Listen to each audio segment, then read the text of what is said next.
भारत की पहचान ही धर्म से है। भारत की पहचान ही योग ध्यान से है।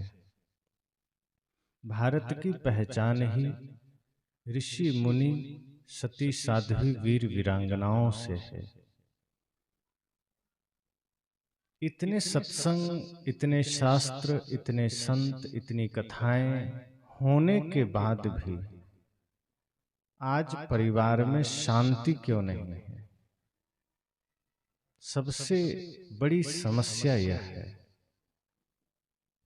आए दिन लोग ये सवाल करते हैं कि हम कोशिश तो बहुत करते हैं, सत्संग करते हैं, पूजा करते हैं, पाठ करते हैं, व्रत करते हैं, परिवार में शांति नहीं है। सारा ज्ञान हमारे देश में, बड़े बड़े शास्त्र हमारे देश में, बड़े बड़े पंडाल हमारे देश में लगते हैं, पर शांति क्यों नहीं है? ये हम सब विचार क्यों नहीं करते? एक सामान्य सी व्याधि जीवन में आ जाए, शरीर में आ जाए, तो आपको पता है कि औषधि लेना पड़ेगा। मान लीजिए किसी को सिर में दर्द है और डॉक्टर साहब ने कोई दवा दी और वो दवा ले करके आप उसे सिर्फ आंखों से देख लीजिए और फिर डॉक्टर को दे दीजिए तो सिर दर्द ठीक हो जाएगा। आप ये जानते हैं कि ये दवा देखने से काम नहीं करेगी, ये दवा ग्रहण करनी पड़ेगी। आपको भूख लगी है और हमारे व्यवस्थापक भोजन की थाली सामने देकर और फिर उठा लें कि बस हो गया, देख लो पेट भर जाएगा। कितने लोग का पेट भर जाए?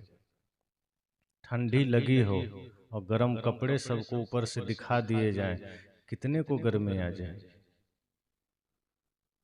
बाहर सबको पता है कि दवा खानी पड़ेगी, भोजन ग्रहण करना पड़ेगा, गर्म कपड़े शरीर में पहनने पड़ेंगे, लेकिन जब सत्संग की बात है, कथा की बात है, तो वहां हम सिर्फ देख करके, बाहर से सुन करके हम चल देते हैं। इसलिए हमारे जीवन में अशांति है, परिवार में अशांति।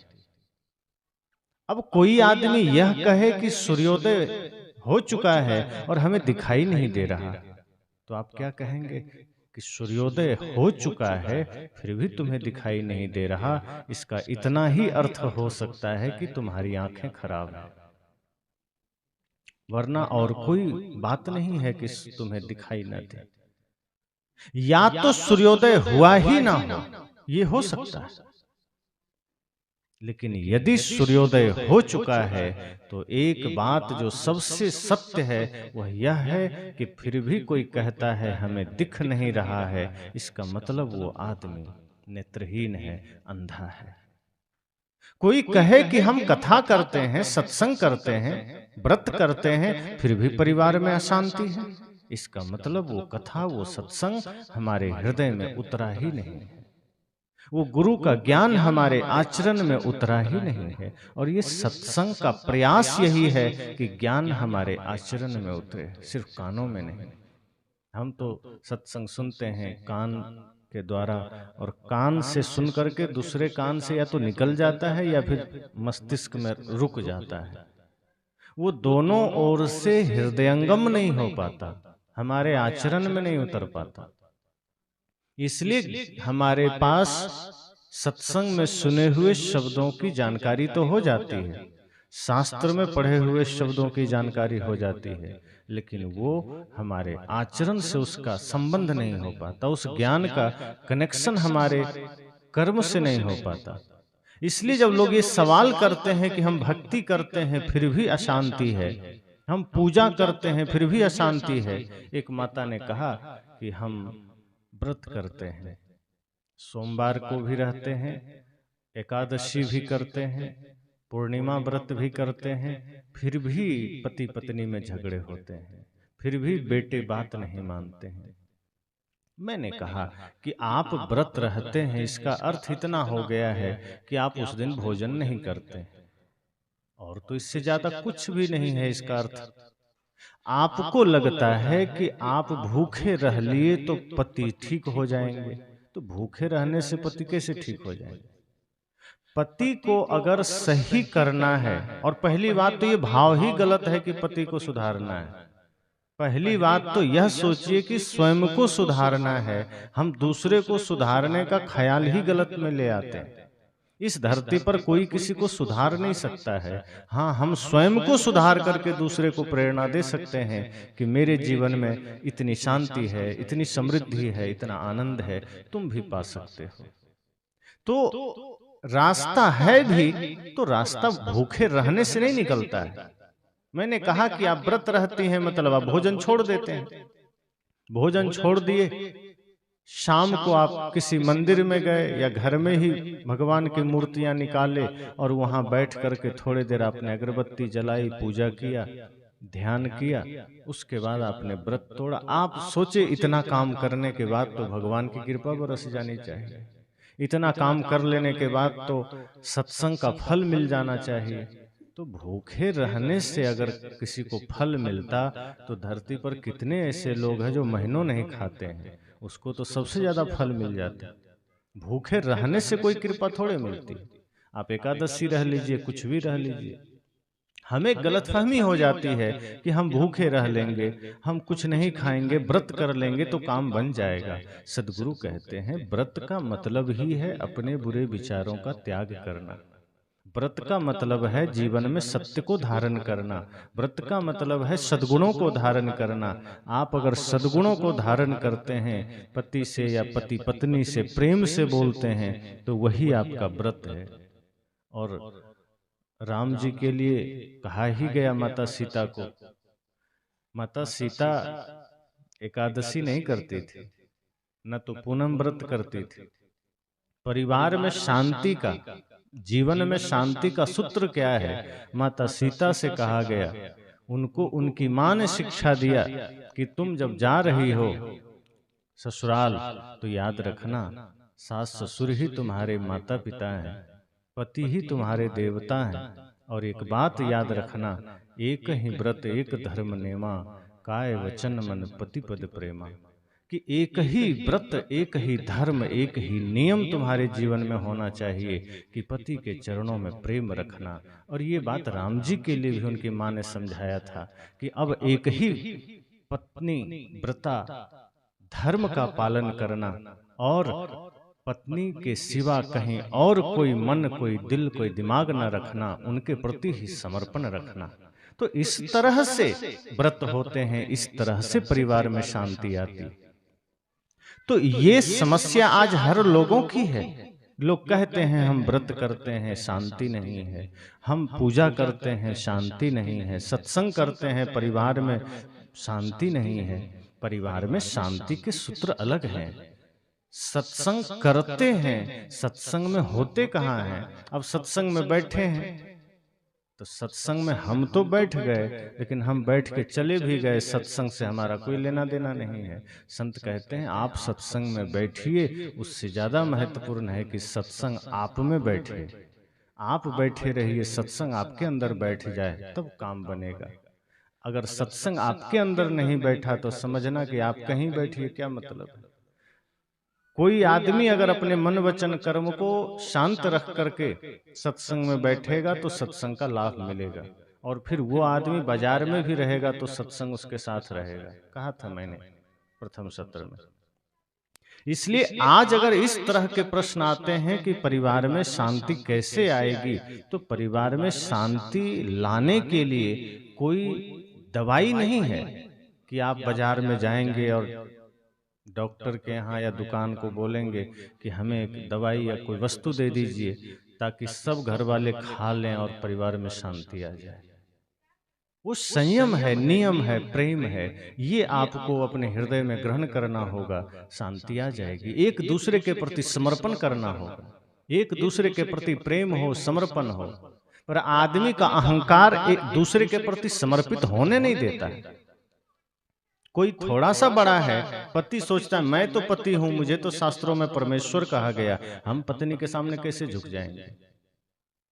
घमंड में बैठा है कि हम तो परमेश्वर हैं, हमें तो शास्त्र ने ही परमेश्वर बना दिया, हम झुकेंगे? पत्नी को ही झुकना होगा। तो घर तो नरक बनेगा ही। जिस दिन पति को पत्नी में परमेश्वरी भगवती का दर्शन हो जाए और पत्नी को पति में भगवान का दर्शन हो जाए, तब घर स्वर्ग बनता है।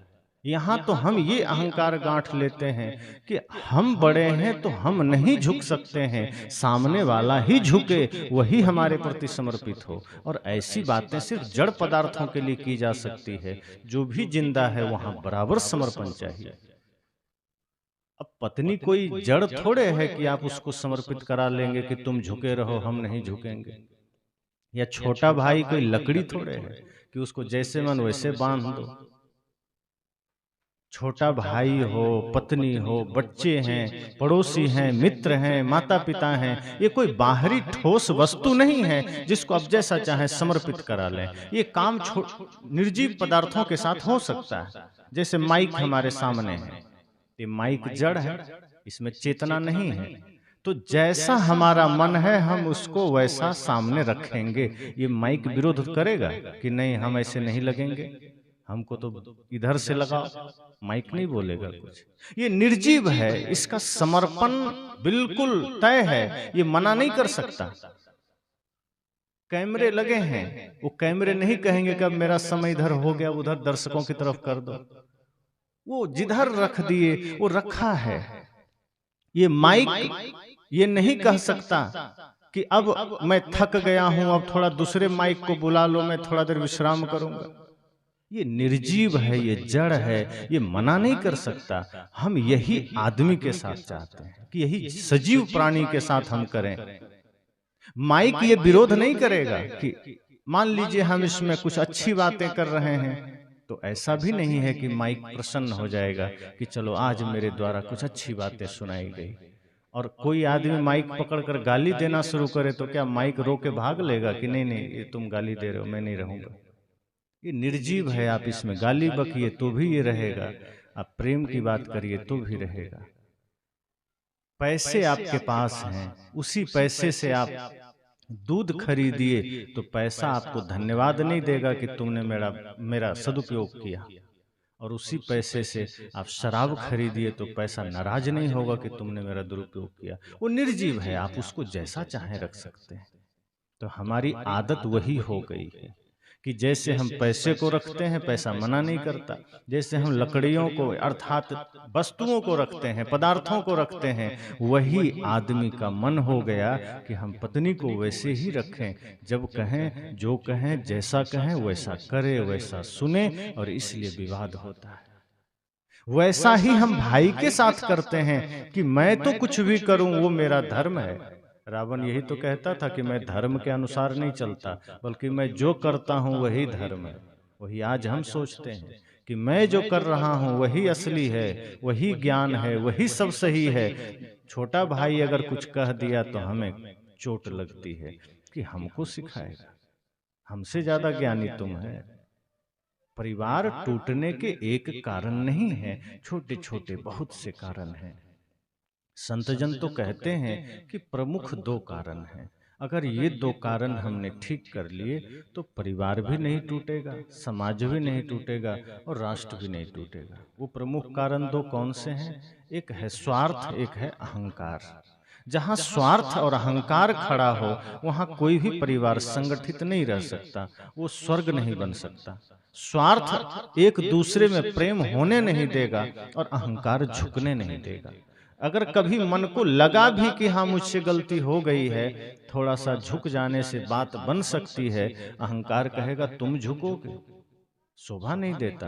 अहंकार आपको और खड़ा कर देता है कि नहीं तुम्हें नहीं झुकना है। अब आप अहंकार के चपेट में आ गए, जहां झुकने से बात बन सकती थी अहंकार ने आपको और खड़ा कर दिया।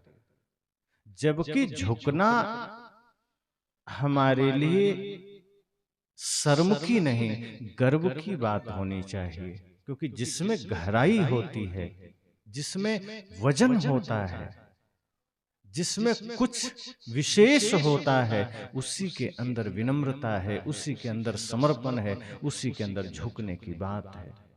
जो खाली है वो अकड़ के खड़ा रहता है। भगवान कृष्ण को राजसूय यज्ञ में जब पांडवों ने बुलाया तो सब ने ड्यूटी बांट ली। किसी ने कहा कि हम भंडार में देखेंगे काम, किसी ने कहा हम बाजार से सामान लाएंगे, किसी ने कहा हम और अतिथियों का थोड़ा स्वागत कर लेंगे, जगह बता देंगे किसको कहाँ बैठना है। इस तरह से सबने अपनी अपनी ड्यूटी ले ली। भगवान ने कहा श्री कृष्ण ने कि हमें तो कोई ड्यूटी नहीं दिया। तो पांडवों ने कहा प्रभु आप भला क्या करेंगे, वैसे भी कोई ड्यूटी बची भी नहीं है। तो भगवान श्री कृष्ण ने कहा कि अपने अपने अनुसार से तुम सबने अपनी ड्यूटी बांट ली, अपना काम चुन लिया, पर अभी भी एक काम बचा हुआ है और वो मैं करूंगा। तो लोगों ने कहा अब तो कोई काम नहीं बचा। भगवान श्री कृष्ण ने कहा कि आए हुए संतों का चरण मैं धोऊंगा और उनके जूठे पत्तल में उठाऊंगा। सोचिए, तभी तो वो कृष्ण बने, तभी तो नर से नारायण बने। हम अपने घर में अपनी ही थाली उठाने में शर्मिंदगी महसूस करते हैं कि खा के बैठे हैं, पत्नी आएगी उठाएगी। हमें बनना तो कृष्ण की तरह है, बनना तो राम की तरह है, लेकिन कृष्ण तो जूठे पत्तल भी उठाए थे और कहा जाता है वो गोवर्धन भी उठाए थे। और आज के आदमी को तो गोबर उठाने में शर्म आती है, तो कहां से बनेगा कृष्ण। अपनी थाली उठाने में हमें शर्मिंदगी महसूस होती है, भले ही मक्खी भिनभिना रही हो हम देखते रहेंगे। झाड़ू लगाने में हमें शर्म महसूस होती है। परिवार ऐसे नहीं चलता। ये अलग बात है कि आप कर्म करिए, भले ही बच्चे या पत्नी आपको रोक दें कि नहीं रहने दीजिए हम कर लेंगे, लेकिन आगे बढ़ के आप करिए। तो पहले से ही हम मालिक बन के बैठ जाते हैं, नहीं तू ही कर, हम थोड़े झाड़ू लगाएंगे। संत कहते हैं छोटा काम मानना ही सबसे पहली अकड़ है कि हम किसी काम को छोटा समझ लेते हैं, हम किसी की बात को छोटा समझ लेते हैं, किसी काम को छोटा समझ लेते हैं। श्री कृष्ण ने यह दर्शाया कि झाड़ू लगाना भी बड़ा काम हो सकता है, पत्तल उठाना भी बड़ा काम हो सकता है। अगर मन निर्मल हो तो सारे काम पूजा और बड़े काम बन सकते हैं। सदगुरु कबीर तो कपड़ा सिलते थे और बेचते थे, कहाँ छोटे हो गए। जितने महापुरुष हुए हैं उन्होंने अपने कर्म से दिखाया कि कर्म सच्चे मन से किया जाए तो सारे कर्म पूजा बन जाते हैं, श्रेष्ठ बन जाते हैं। अगर यह भाव हम घर में लेकर आ जाएं तो घर भी तो स्वर्ग बन सकता है। तो घर टूटता कब है, जब अहंकार गांठ लेते हैं कि मैं तो बड़ा, और जैसे ही यह भाव आया मैं बड़ा मैं बड़ा, तो बीमारी शुरू हो जाती है। अब क्या बड़ा, अगर देखा जाए तो बड़प्पन किस चीज में है। थोड़ा सा पद किसी चीज का मिल गया तो हम स्वयं को बड़ा मान लिए,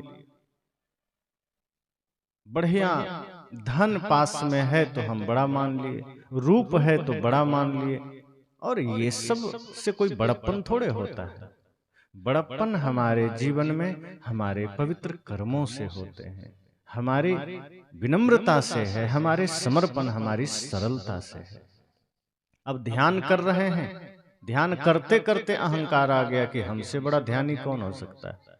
अब जो ध्यान मन को निर्मल करने के लिए था वही ध्यान अहंकार का कारण बन गया, मतलब ध्यान घटित ही नहीं हुआ। सत्संग करते करते अहंकार आ गया कि हम तो सत्संगी हो गए।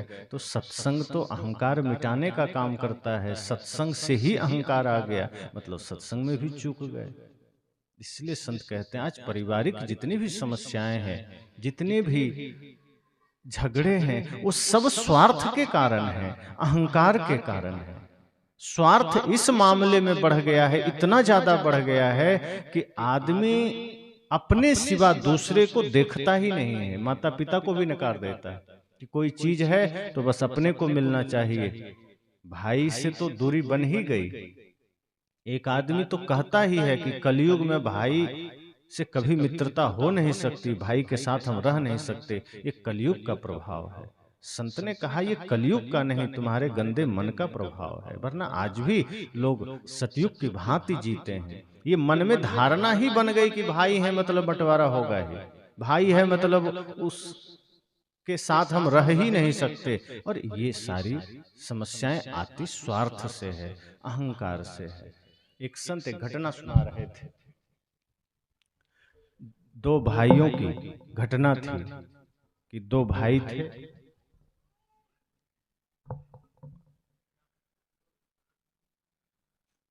तो एक भाई थोड़ा समझदार, समझदार का मतलब यहाँ है चालाक, वो चालाक था। समझदार उसे नहीं कहेंगे, थोड़ी चालाकी करता था। और छोटा भाई भोला भाला था। तो अवस्था बड़ी हो गई दोनों की, माता पिता भी गुजर गए और दोनों की भी उम्र बढ़ गई। तो बड़े भाई की चालाकी ये थी कि उसको लगता था कि पिताजी तो रहे नहीं और छोटा भाई थोड़ा भोला भाला है, तो इसका सब धन हम ही हड़प लें। उसके मन में ये हुआ कि इसे कुछ भी ना दें, है भी भोला भाला और छोटा भाई का समर्पण भी था, बड़े भाई के प्रति बड़ा सम्मान देता था, बड़ी श्रद्धा थी, बड़ी निष्ठा थी। बड़े भाई को वो समझता था कि मेरे भैया राम हैं, लेकिन बड़ा भाई राम नहीं, वो रावण था। वो किसी भी मामले में छोटे भाई में भरत का दर्शन नहीं करता था, लक्ष्मण का दर्शन नहीं करता था। उसे सीधा लगता था कि बस ये विभीषण है, लात मार के भगा देना है, सब हम ही रख लेंगे। लेकिन छोटे भाई के मन में थोड़ी भी कटुता नहीं थी, कलुषित भावना नहीं थी, कोई बुरे विचार न थे। इसलिए उसने कहा कोई बात नहीं, हमारे पास, हमारे जीवन में तो मैं अकेला हूं, न बच्चे हैं न पत्नी है, मैं तो विवाह भी नहीं किया, न करूंगा। आपके बच्चे भी हैं, पत्नी भी हैं, परिवार है, सब जमीन आप ही ले लीजिए, घर आप ही ले लीजिए, हमें तो बस आपका प्रेम चाहिए। ऐसे निर्मल भाई को भी देखकर बड़े भाई के मन में थोड़ी सी संवेदना पैदा नहीं हुई, करुणा नहीं जगी। वो इतना क्रूर आदमी, उसने सोचा कि अच्छा है ये भोला भाला है, वरना आधा ले लेता।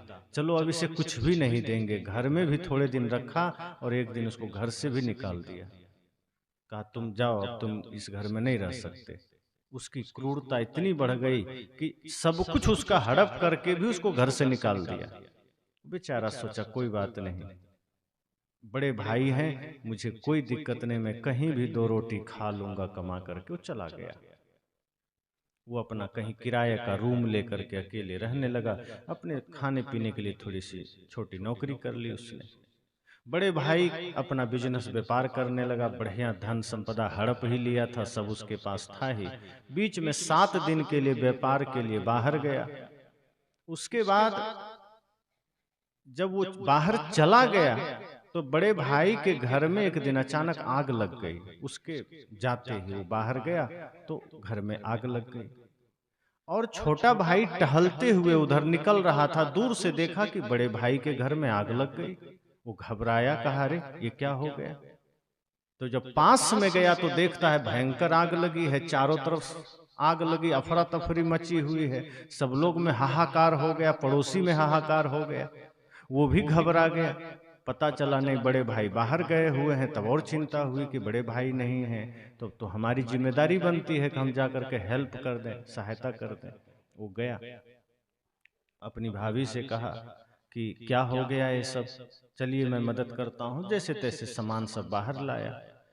और तब उसकी भाभी को थोड़ा एहसास हुआ कि देखो, जिसको हमने घर से निकलवा दिया, जिस देवर को हमने बुरा भला कहा, कटु शब्द कहे, जिसके लिए मेरे मन में विष था, वो आज सारे दुख दर्द पीड़ा आलोचना भूल करके आ गया है और हमारी सेवा सहायता कर रहा है, सामान बचा रहा है। और तभी उस छोटे भाई ने अपनी भाभी से पूछा कि और आप छोटा बच्चा मुन्ना कहाँ है। तब सबको ध्यान आया कि वो तो घर में ही है, वो तो बाहर निकाला ही नहीं गया। अब उसकी भाभी रोने लगी।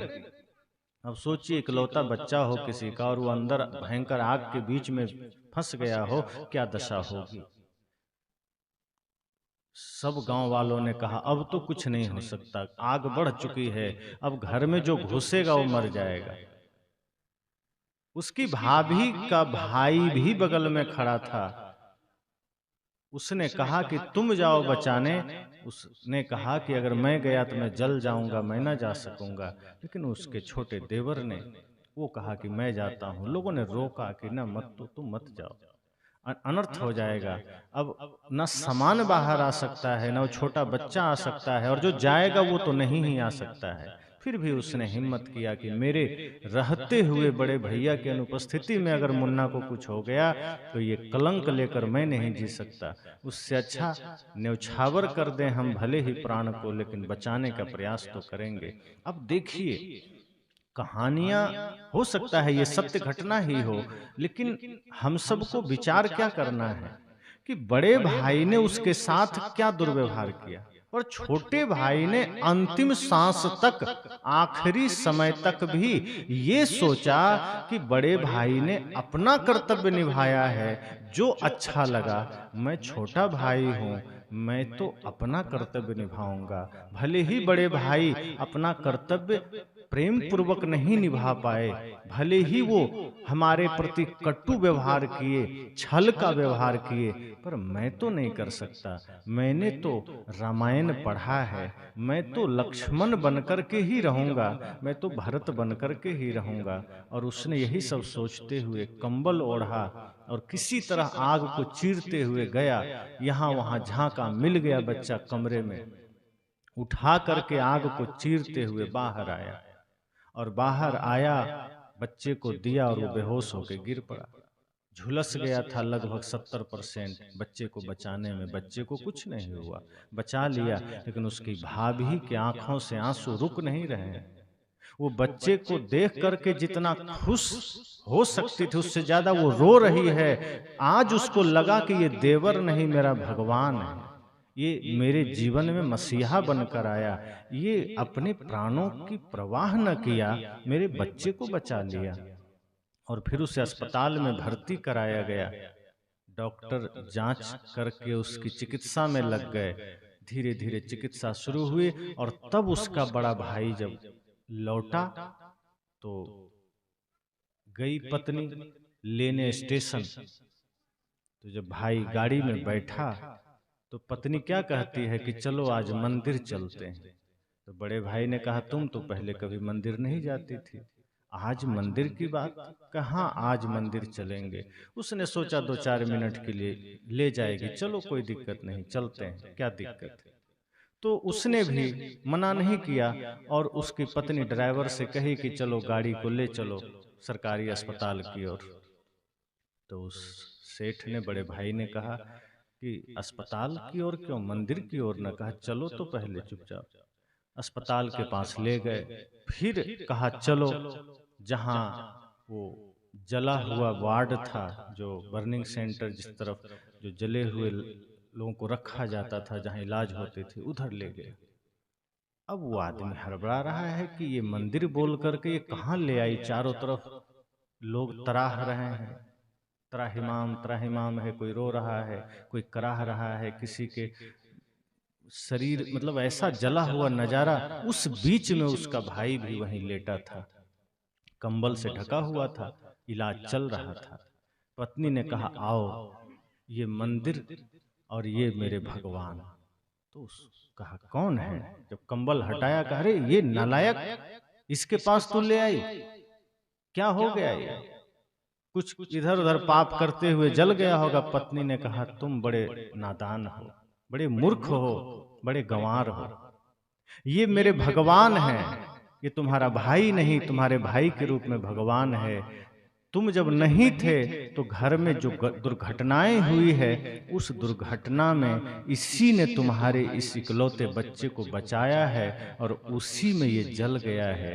तुम तो जहर भर कर इसके लिए जी रहे थे, हम जहर भर के जी रहे थे, पर इसने तो अपने हृदय में अमृत भर रखा था, और उसी अमृत के वजह से ये आज तुम्हारे दीपक को बचाया है अपनी कुर्बानी देकर।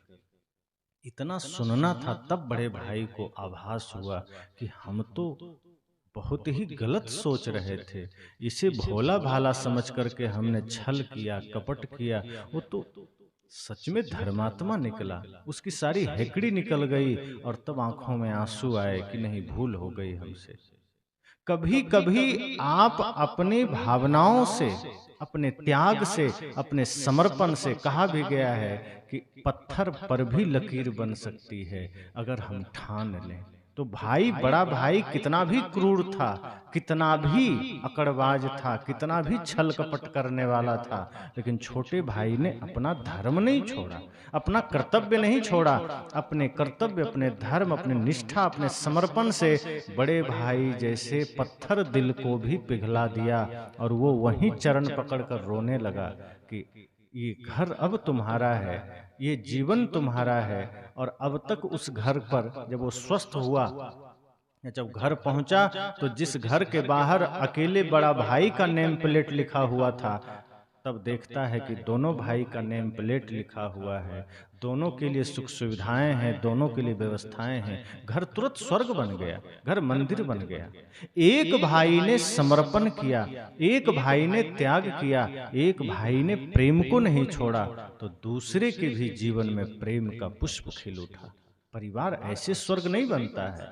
हम सोचते हैं थोड़ा सा व्रत कर लिए परिवार स्वर्ग बन जाए, थोड़ा सत्संग में चले गए परिवार स्वर्ग बन जाए। परिवार स्वर्ग बनता है एक दूसरे के तप से, एक दूसरे के त्याग से, एक दूसरे के समर्पण से। आज तो हमारा परिवार नर्क बना हुआ है। आज दो भाई है, आपस में बात नहीं होती। बड़ा भाई घर आया, खा के निकल लिया, बाद में छोटा भाई आया, वो खा के निकल लिया। ऐसा मालूम पड़ता है घर नहीं होटल है। जैसे होटल में जाते हैं, खाते हैं, बिल चुकाते हैं, निकल जाते हैं। घर घर कहाँ रहा।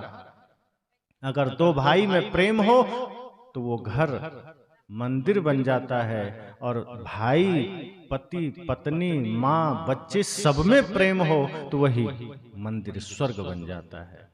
इसलिए संत कहते हैं कि अगर आज परिवार में शांति नहीं है तो इसका कारण इतना है कि आप खुद शांति से जीने का कोई उपाय नहीं करते। उपाय करते भी हैं, बाहर बाहर करते हैं।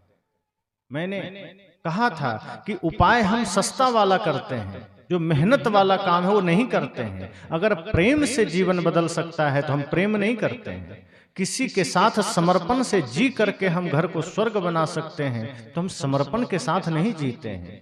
हम सोचते हैं पूजा करके समर्पण आ जाए, हम सोचते हैं माला जप करें और भाई मान जाए। अब जैसे कई बार लोग क्या करते हैं, छोटे भाई का दिल दुखा दिए, उल्टा सीधा बोल दिए, और लगा कि हमसे पाप हुआ है, तो छोटे भाई से जाके माफी नहीं मांगेंगे, वो मंदिर चले जाएंगे, हनुमान जी से कहेंगे प्रभु माफ करना, छोटे भाई का दिल दुखा दिया। तो सोच लो, वहां हनुमान जी तो सामने नहीं है। अगर कहीं सच में हनुमान जी बैठे होते तो एक गदा मारते कि गलती किया है, छोटे भाई से माफी हमसे मांग रहा है, जाओ पहले छोटे भाई से माफी मांगो। लेकिन हम इतने ना समझ कि हम भगवान से माफी मांगने चले जाते हैं और सोचते हैं परिवार ठीक हो जाए। हम किसी का दिल दुखाते हैं, उससे तो कभी माफी नहीं मांगते। हम किसी के साथ बदसलूकी करते हैं, उससे माफी नहीं मांगते। हम सोचते हैं कोई बात नहीं, मंदिर में जाके 2 नारियल चढ़ा देंगे, जैसे कि भगवान एजेंट है दूसरे का, कि वो जाके उनको समझा देंगे कि भैया वो हमको नारियल दे दिए, तू मान जा। ऐसा होगा क्या? भगवान बीच में थोड़े कोई काम करेंगे आपका कि आप कुछ कर दें किसी के साथ और भगवान जाके समझा देंगे। ऐसा नहीं होता, क्योंकि जिसका दिल आपने दुखाया है, सच में भगवान उसके हृदय में बैठा है। और अगर उस भगवान को आपने चोट पहुंचाई है तो मंदिर का भगवान फिर कुछ नहीं कर सकता। इसलिए शांति का रास्ता यही है कि जहां प्रेम हो, विनम्रता हो, सरलता हो। परिवार को चलाना है तो सबसे पहले स्वार्थ छोड़ देना होगा। परिवार में शांति चाहिए, परिवार स्वर्ग जैसा चाहिए, तो अहंकार छोड़ देना होगा। जितनी विनम्रता, जितनी सरलता जीवन में होगी, परिवार उतना सुंदर बनेगा, उतना स्वर्ग बनेगा। इसलिए आज धर्म कथा जगह जगह हो रहे हैं, पंडाल लगते हैं, सत्संग होते हैं, शास्त्रों के पाठ होते हैं, मंदिर में लोग जाते हैं। और जब सावन का महीना आता है तो 1 महीना तो और ज्यादा लंबी लाइन लोग लगा देते हैं। जहां जहां शिवलिंग है सब जल भर करके वहां एकदम नंगे पांव दौड़ पड़ते हैं। बिहार में हम लोग जहां आश्रम है, सावन भर वो रोड भरा हुआ रहता है, कांवर लेकर के आदमी दौड़े चला जाता है। और वो 1 महीने के लिए धार्मिक बनता है, वो साल भर धार्मिक नहीं रहता है। उस सावन भर के लिए मांस छोड़ देता है, मदिरा छोड़ देता है और धार्मिक बनकर के शिव जी के पास जाता है कि बाबा हम तो एकदम धार्मिक आदमी हैं, कृपा करना। अगर वो अंतर्यामी है तो वो जान रहे हैं कि 1 महीना पहले ये कितना मुर्गी खा के आया है, कितना शराब पी कर आया है, कितना बकरा मार कर आया है, और हम सोचते हैं कि वो तो अंतर्यामी है, लेकिन इस बात को नहीं जानेंगे। अगर आपको लगता है कि वो भोले भाले हैं तो फिर आप उनको बेवकूफ बना रहे हैं, फिर तो भगवान को ही बेवकूफ बना रहे हैं।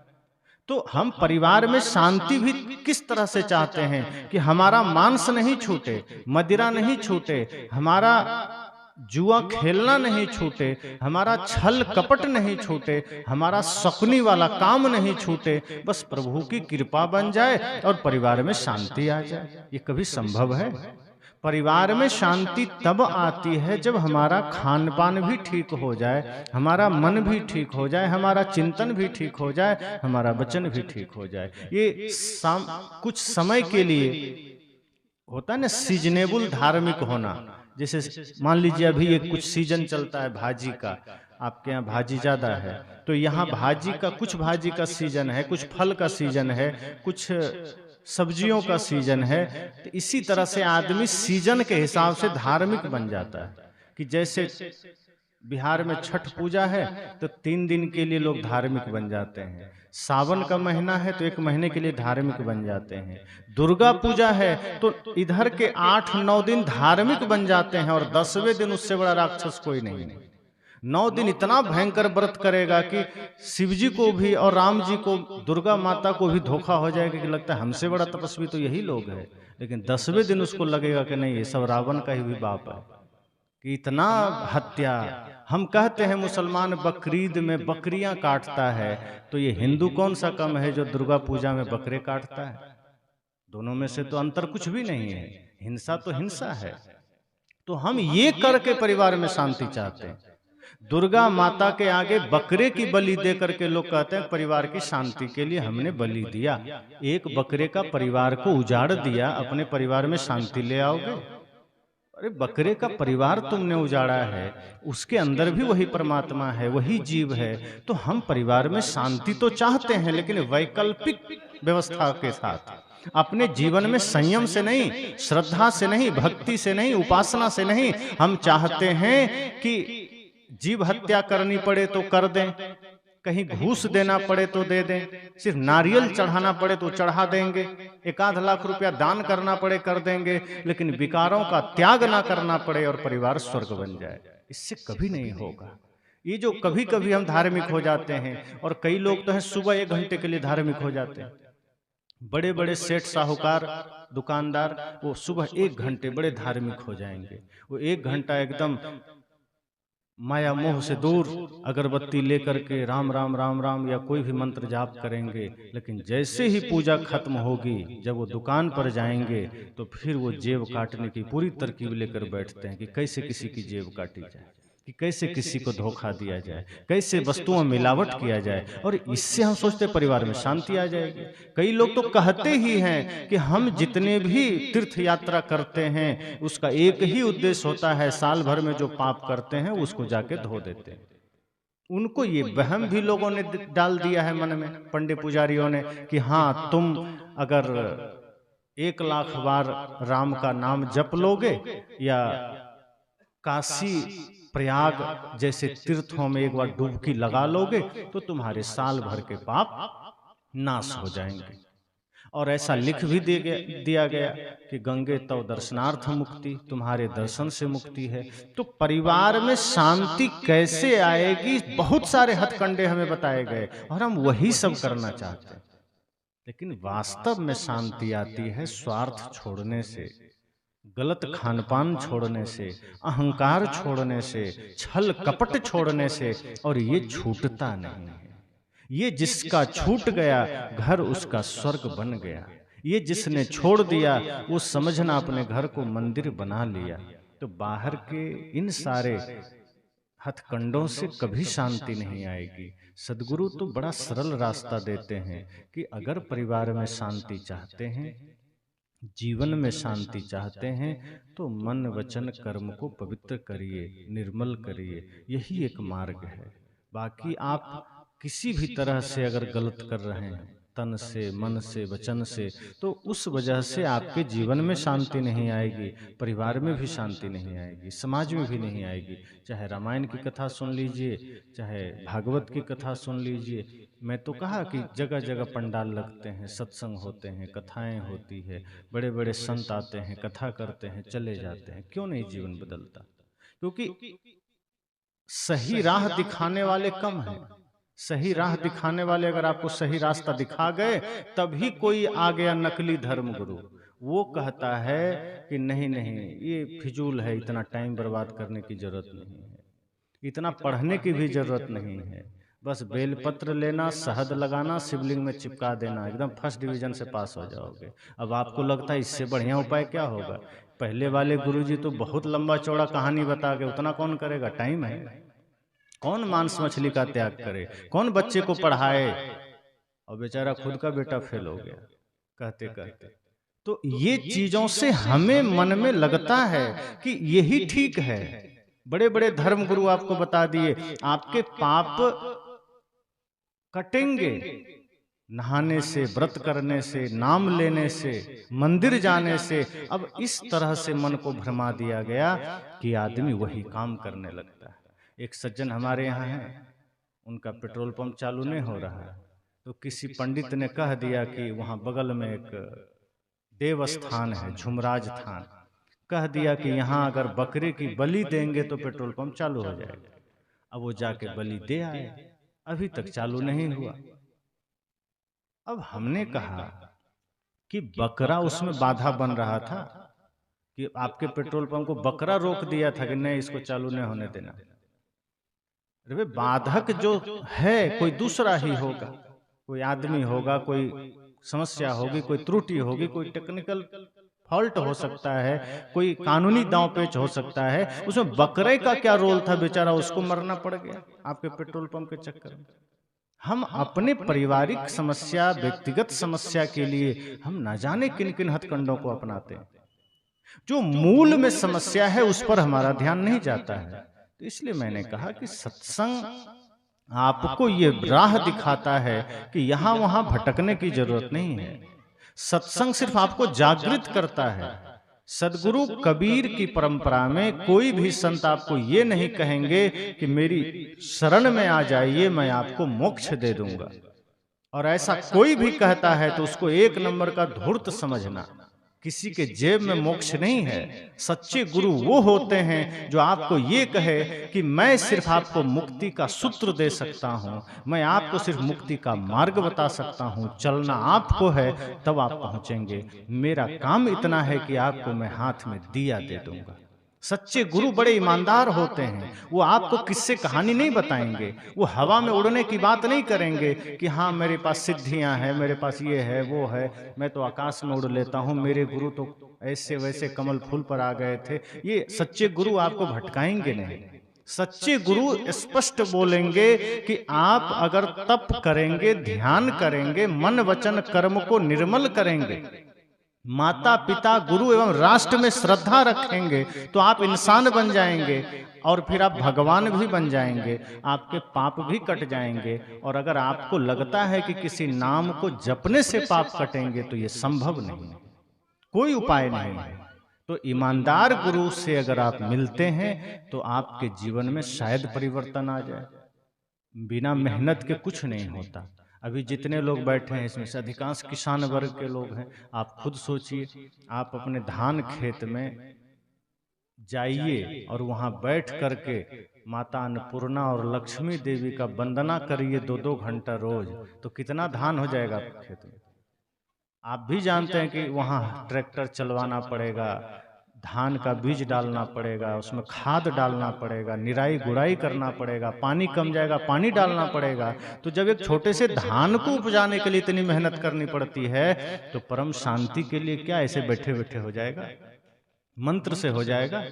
लेकिन आपको बता दिया गया कि नहीं, शांति तो मंत्र से हो जाएगा, पाप तो मंत्र से कट जाएगा, इस भ्रम में मत रहना। आपको एक छोटा सा काम है, पेट को भोजन देना है, वो भोजन भी आपको बनाना पड़ता है, उस भोजन के लिए भी आपको श्रम करना पड़ता है, मंत्र से नहीं हो जाता।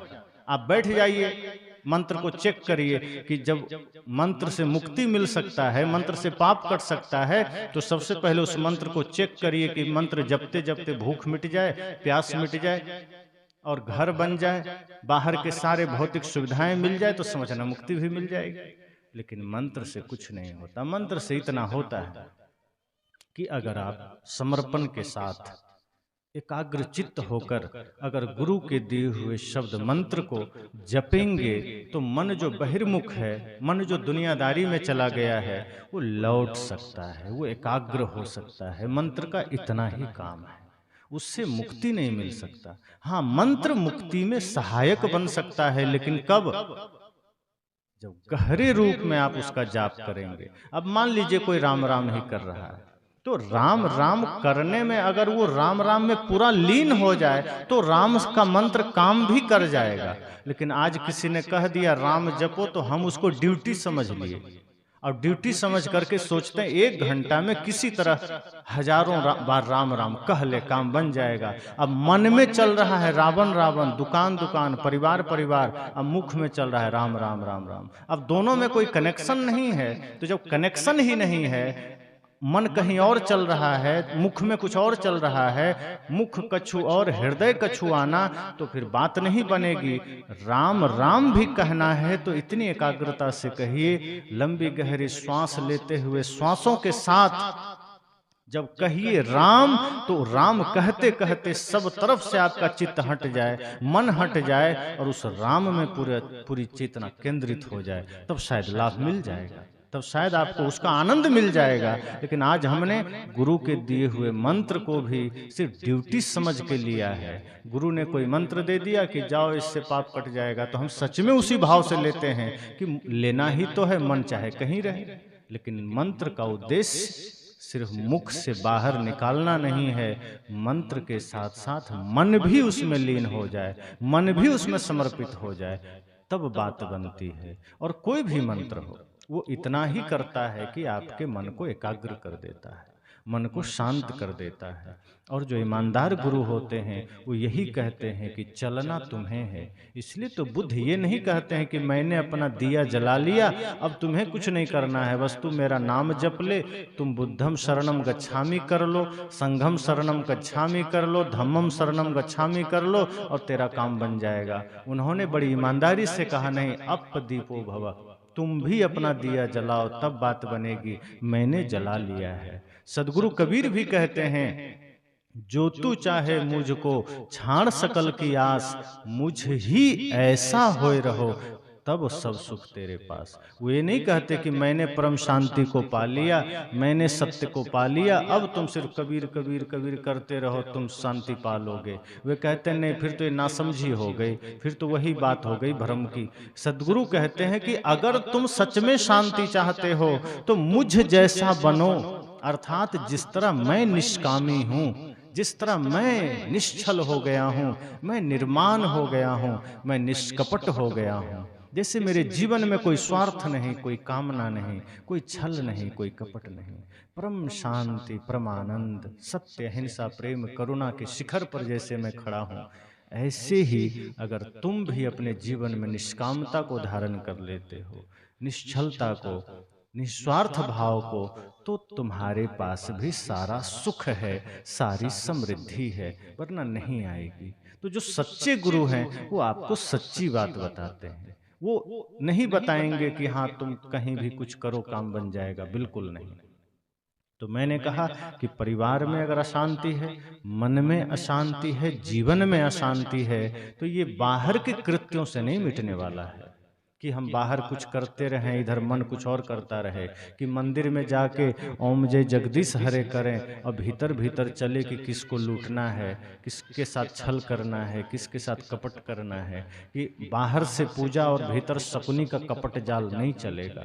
बाहर से पूजा और भीतर मंथरा की चालें नहीं चलेगा। बाहर से राम और भीतर से रावण बिल्कुल नहीं चलेगा। सदगुरु कहते हैं अगर राम जैसा आचरण तुम्हें बाहर दिखाना है तो भीतर भी राम का आचरण हो जाए, भीतर भी वही बाहर भी वही, फिर कोई दिक्कत नहीं।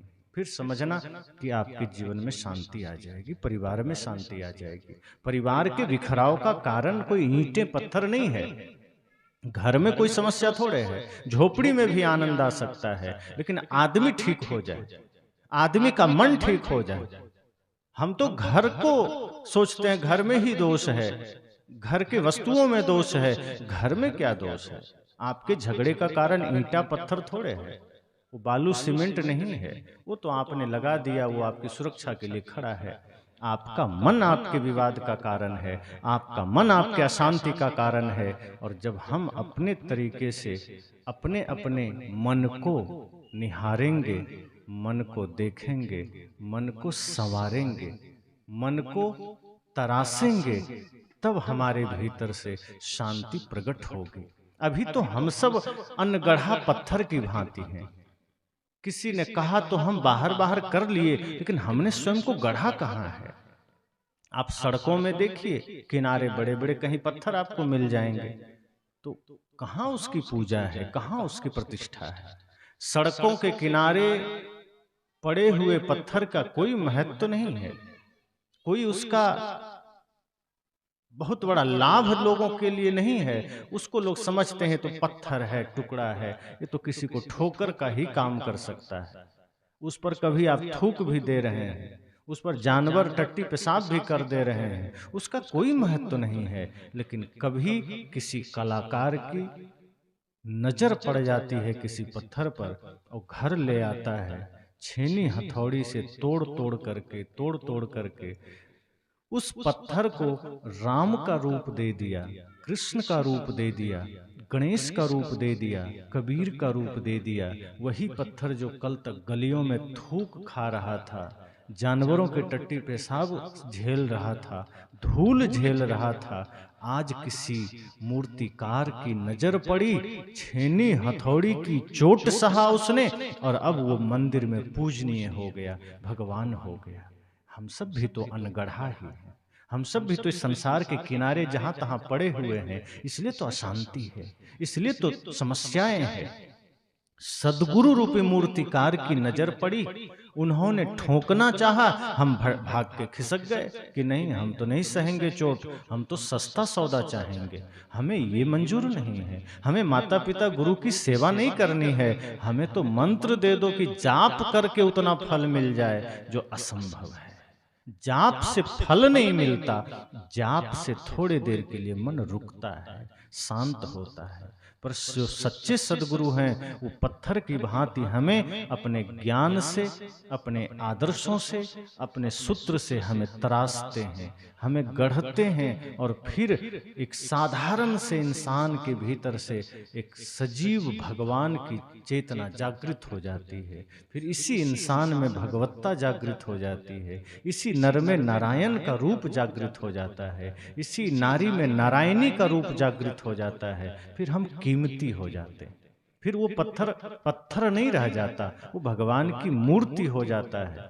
फिर वो साधारण नहीं रह जाता, फिर वो पूजनीय हो जाता है, फिर वहां हम शीश झुकाते हैं। ऐसे ही हम सब का जीवन अभी ऐसे ही साधारण है, लेकिन जब गुरु के ज्ञान की चोट पड़ती है, गुरु के वचनों का प्रहार पड़ता है और हम सरलता से उसे सह लेते हैं, विनम्रता से सह लेते हैं, तो हम सब भी नारायण बन जाते हैं, हम सब भी महत्वपूर्ण बन जाते हैं। इसलिए मैंने कहा जीवन में अगर अशांति है, मन में अशांति है, तो इसका कारण हमारी प्रक्रिया है, पद्धति है, हमारा जीने का ढंग है, और इन सब के मूल में मन ही है।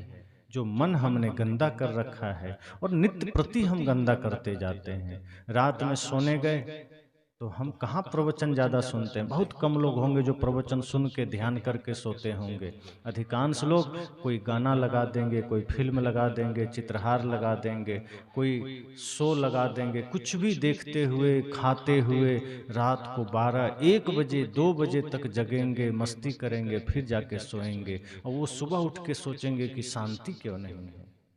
आपने अपने दैनिक चर्या को ही इतना अशांत बना लिया है, इतना विष से भर दिया है, कहाँ शांति आएगी? शांति जीवन में चाहिए तो समय से सोइए, सोने से पहले संकल्प लीजिए, ध्यान करिए, संतों के प्रवचन सुनिए, फिर सो जाइए। और प्रातः काल ब्रह्म मुहूर्त में जगिए। आज के लोगों का तो ब्रह्म मुहूर्त ही 8-9 बजे होता है, 10 बजे। अगर ड्यूटी जा रहे हैं तब तो किसी तरह ले दे के 7 बजे जग जाएंगे और पता चला कि कल रविवार है तो वही आदमी 11 बजे जगता है। इतना हमारा जीवन बिगड़ गया, तो शरीर भी रोगी हो रहा है, मन भी रोगी हो रहा है। अब जिसका तन रोगी, मन रोगी, अब वो सोचे कि कोई कृपा भगवान की हो जाए और मन और घर और जीवन सब स्वर्ग बन जाए, कभी नहीं होगा। अगर भगवान की कृपा चाहिए तो समय से सोइए, शुद्ध खाइए, ब्रह्म मुहूर्त में जगिए, योग ध्यान करिए और मन को ध्यान से, योग से ही आप साध सकते हैं। ध्यान और योग ही रास्ता है जो मन को निर्मल बना सकते हैं। कपड़े में दाग लग जाएं, आप अपने से साबुन मार के, केमिकल डाल के छुड़ा लेंगे। अब मन में दाग लग जाए तो कहाँ छुड़ाएंगे? ये सत्संग ही तो है, गुरु का वचन ही तो है, गुरु का ज्ञान ही तो है, जहां से मन के दाग छूटेंगे। लेकिन उसके लिए चित्त लगाना पड़ेगा, गुरु के पास जाना पड़ेगा, गुरु के वचन को सुनते सुनते सोना पड़ेगा और जगते के साथ फिर सुनना पड़ेगा। और जब इस तरह से आप करेंगे तब देखेंगे कि आपके मन में प्रसन्नता भी आएगी, स्वर्ग जैसा शांति और सुंदर वातावरण भी आएगा। इसलिए मैंने कहा कि शांति साधारण नहीं है कि हम कुछ भी सोचे, थोड़ा कुछ इधर कर लिया, कुछ व्रत कर लिया, कुछ उपवास कर लिया, शांति आ जाएगी। कि थोड़ा मंदिर चले गए, शांति आ जाएगी। कि थोड़ा कोई सत्यनारायण व्रत की कथा सुन लिया, शांति आ जाएगी। शांति इन छोटे छोटे चीज़ों से नहीं आया करती। शांति तो आती है मन को निर्मल करने से, शांति आती है प्रतिदिन अपने जीवन व्यवहार को सुधारने से, शांति आएगी अपने दैनिक नित्य क्रिया को सुधारने से। 24 घंटे जो आदमी अपने जीवन के एक एक पल को उत्सव बना लेता है, सुंदर बना लेता है, उसी के जीवन में शांति आ सकती है। पात्र अगर पवित्र होगा तभी तो बढ़िया चीज उसमें आएगा। अगर कचरा उठाने वाला पात्र हो, उसमें कोई दूध डालेगा? जो डालेगा वो मूर्ख ही होगा।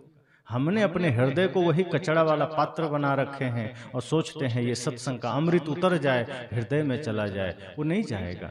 पात्र सही होना चाहिए, समर्पण सही हो, लगन सही हो, तो जीवन में, परिवार में, समाज में, राष्ट्र में शांति का यही साधन है, उपाय है, बस।